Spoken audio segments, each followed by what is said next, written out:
Gente querida, alegria do encontro. Estou aqui nesse ativismo delicado por uma estética da vida viva.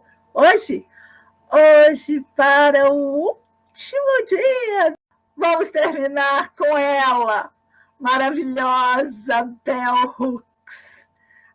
Para mim, até escrevi que ela é uma musa. É assim, tudo... deixa eu colocar a foto dela. Tudo que eu penso assim, como será que a Bel pensaria isso? Gosto demais. Eu escolhi este livro, porque de todos que ela tem, este é o que fala mais ao meu coração. Sabe? Eu gosto muito. Então, olha, além desse que a gente vai ler hoje, tenho mais 2 em papel e tenho toda a obra dela em PDF. Então, olha só, feminismo para todo mundo, muito, muito importante. Teoria feminista também muito importante. Aqui, nesses aqui, eu tenho capítulos que eu aconselho muito.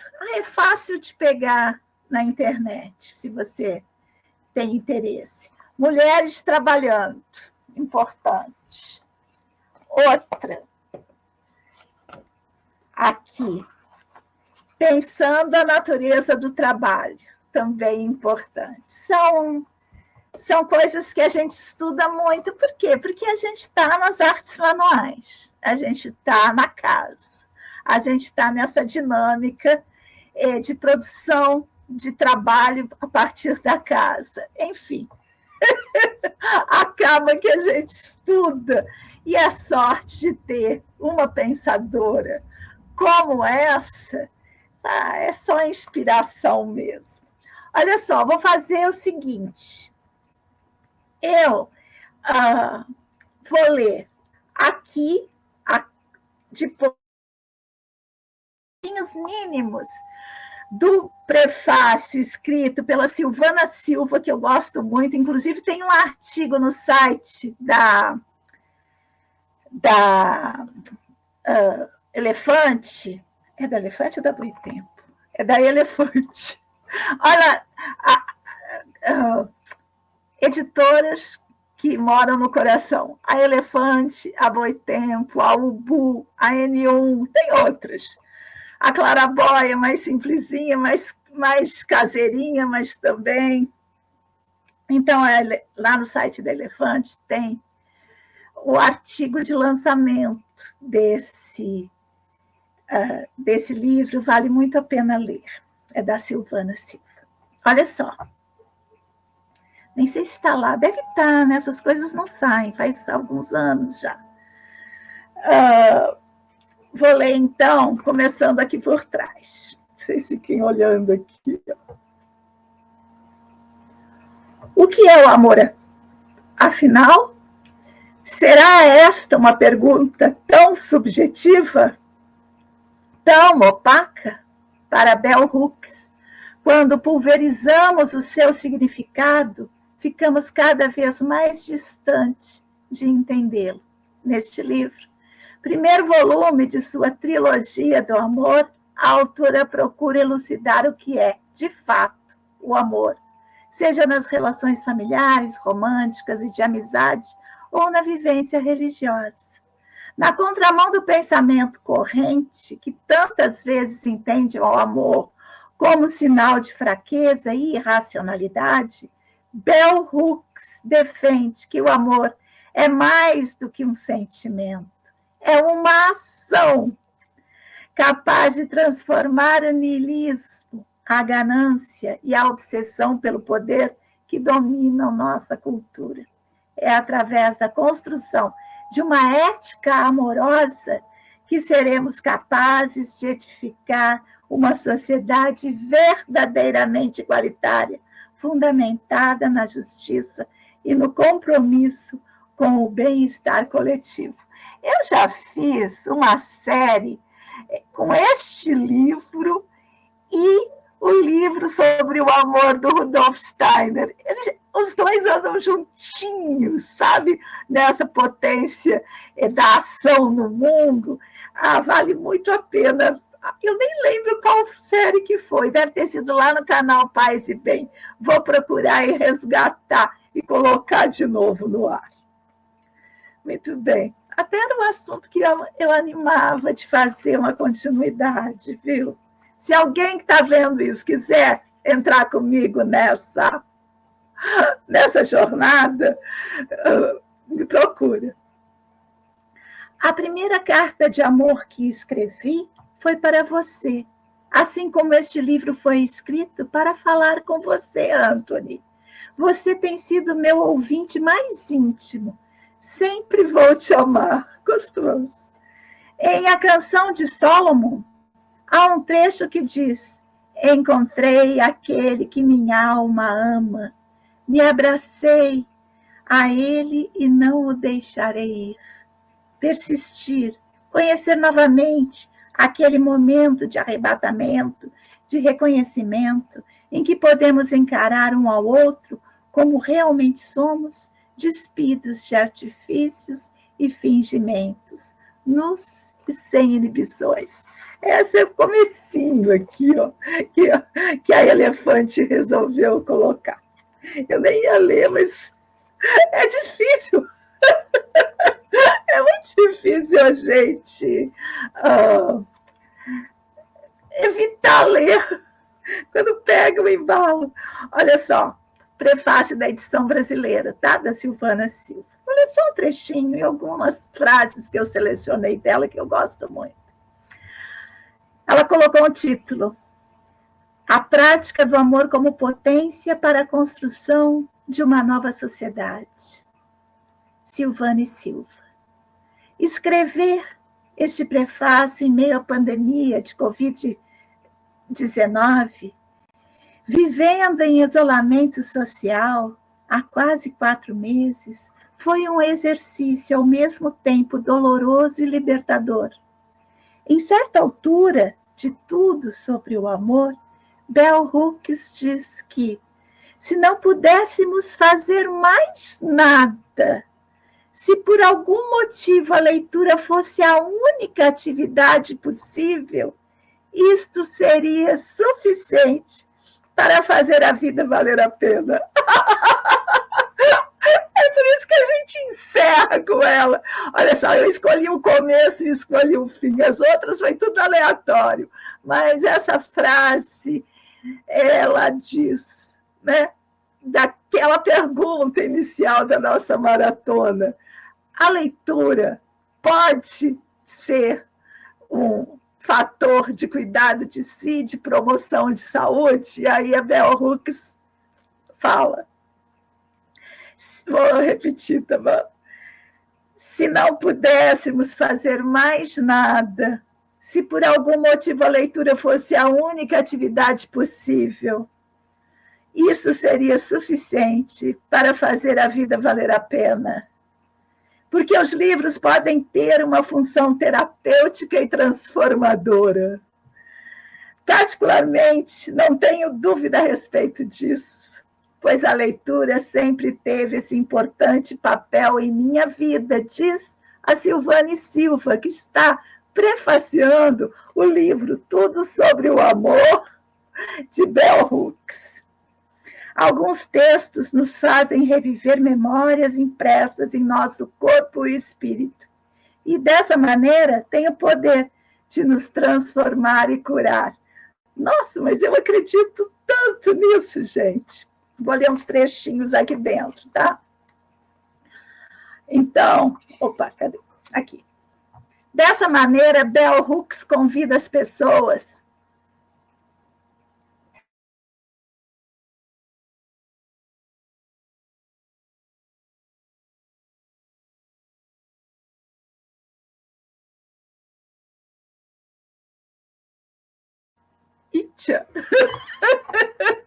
Vou de novo.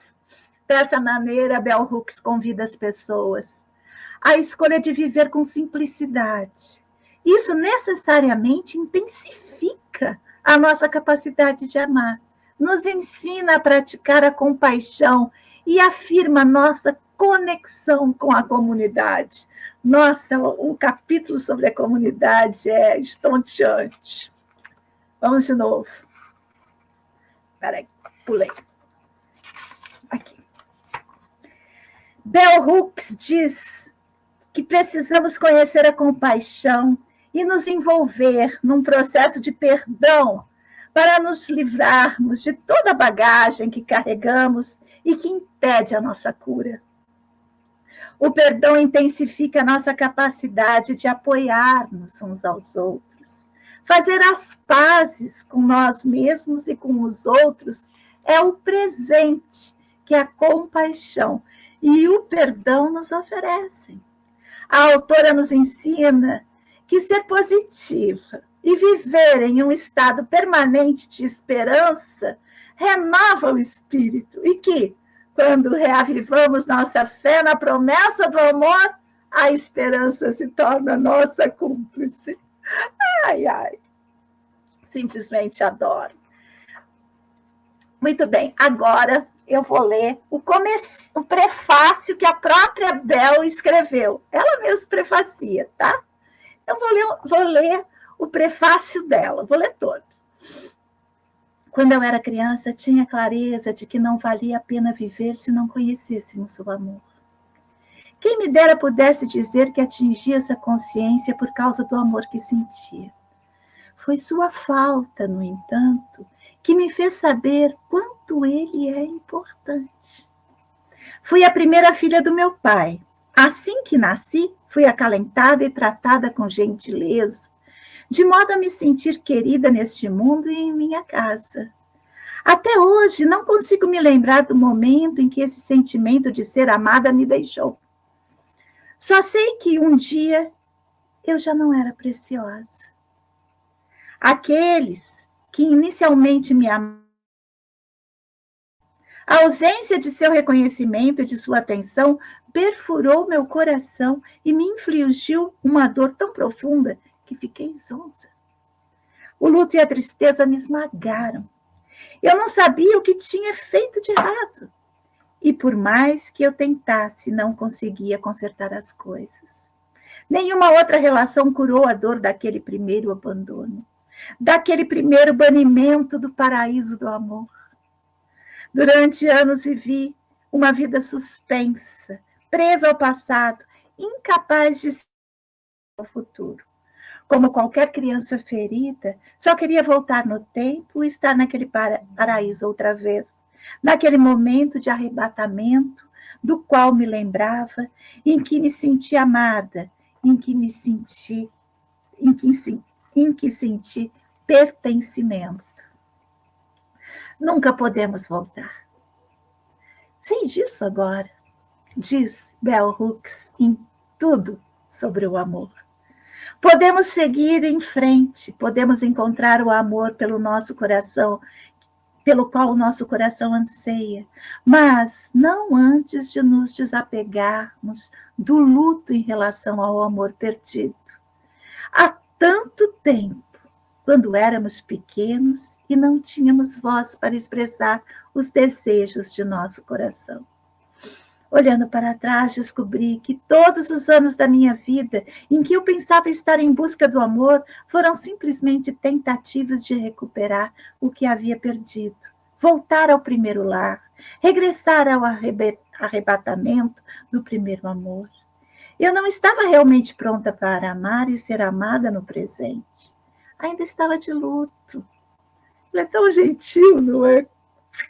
Apegada ao coração partido da meninice e a conexões desfeitas. Quando o luto acabou, fui capaz de amar novamente.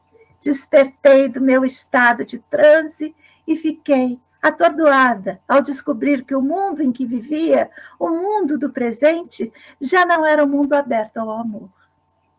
E percebi que tudo o que eu ouvia ao meu redor evidenciava que o desamor tinha se tornado a ordem do dia. Sinto nosso país se afastando do amor com a mesma intensidade que senti o abandono do amor na infância. Com esse afastamento, nos arriscamos a penetrar em um quadro de selvageria de espírito tão intensa que talvez jamais encontremos o caminho de volta. Escrevo sobre o amor para dar testemunho do perigo desse movimento e também para convocar ao regresso ao amor. Redimido e recuperado, ele nos leva de volta a uma promessa de vida eterna. Quando amamos, podemos deixar nosso coração falar. Vou trazer agora alguns pedacinhos que eu selecionei aqui. Logo na introdução, chamada Graça, tocada pelo amor. Na minha cozinha estão penduradas 4 fotografias de um grafite que vi pela primeira vez num canteiro de obras, anos atrás, enquanto caminhava para dar aula na Universidade de Yale. A frase, a busca do amor continua, mesmo diante das improbabilidades, estava pintada em cores vivas. Naquela época, recém-separada de um companheiro, depois de quase 15 anos juntos, eu era frequentemente soterrada por um luto tão profundo que parecia que um imenso mar de dor carregava meu coração e minha alma. Dominada pela sensação de ser arrastada para debaixo d'água, de me afogar, procurava constantemente âncoras que me mantivessem na superfície, que me puxassem em segurança de volta para a margem. A frase nos tapumes da construção, junto a desenhos infantis de animais não identificáveis, sempre animava meu espírito.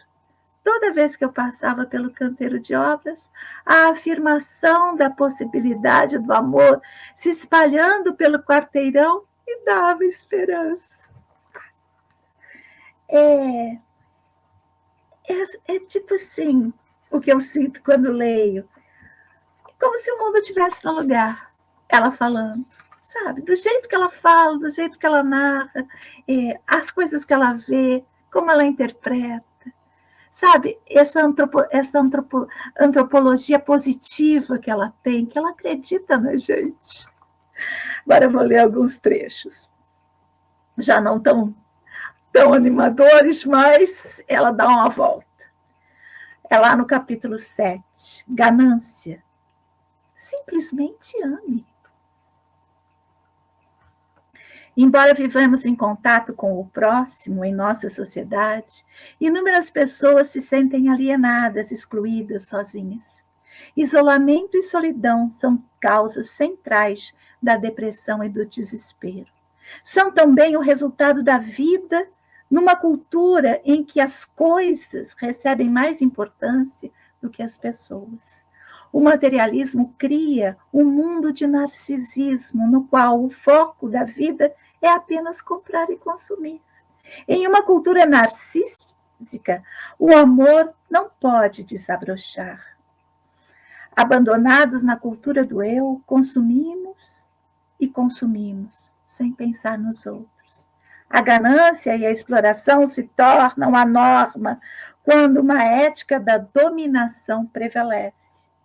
Elas trazem consigo alienação e falta de amor. Uma intensa ausência emocional e espiritual em nossa vida é o terreno perfeito para o cultivo da avareza material e do consumo desenfreado. Em um mundo sem amor, o desejo de conexão pode ser substituído pelo desejo de possuir. Os indivíduos não apenas se desesperavam em relação à sua capacidade de mudar o mundo, mas começavam a sentir um desespero imenso quanto à sua capacidade de fazer mudanças positivas básicas no tecido emocional de sua vida diária. A ganância era a ordem do dia. Calma que eu estou chegando. A ganância subordina o amor e a compaixão. Viver com simplicidade abre espaço para eles. Viver com simplicidade é a principal forma de resistir à ganância diariamente.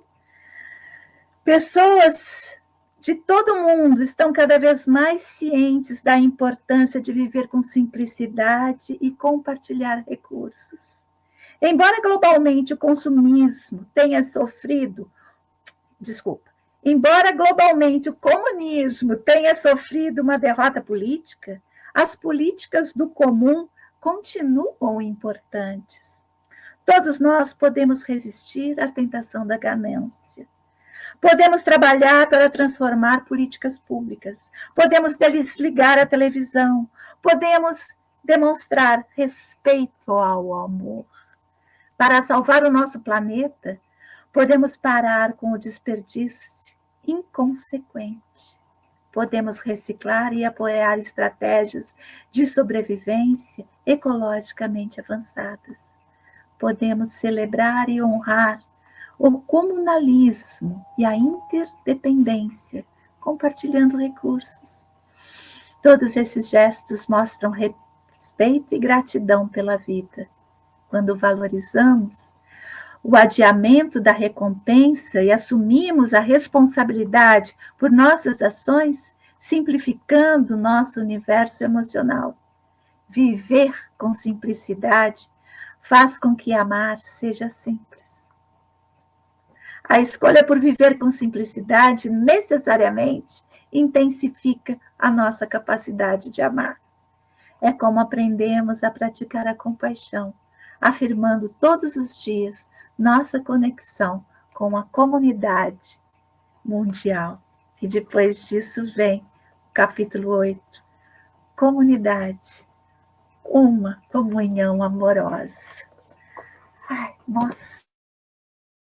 Então é isso, eu quero agradecer demais quem está aqui me agradecendo também, dando boa noite. E, gente, vamos juntos, né? Sigamos juntos, pois assim somos mais fortes.